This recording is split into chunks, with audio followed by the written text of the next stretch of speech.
akwai ɗaiɗaikun mutane da zaka ji suna cewa na sa yaro a islamiyya, na sa shi a hadda, na sa shi a boko, na ba shi tarbiyya. Wallahi da sauran ka bawan Allah, sai ka kula da gangan jikin yaro. Ya ne za ka kula da gangan jikinsa? Ka ba shi abinci mai amfani, abincin da zai gina mishi jiki, ba abincin da zai cutar da shi ba. Kenan kana da buƙatuwan ka samu balance diet, shi za ka riƙa ba ɗanka, domin gangan jikin shi yana da buƙata.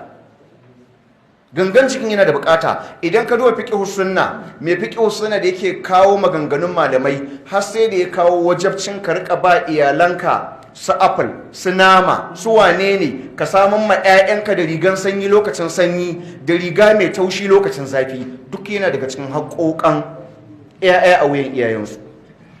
Wannan wajibi ne fa, ba mustahabi bane jama'a. Ka ba ɗanka abinci wanda zai gina mishi jiki, ba wanda zai cutar da shi ba.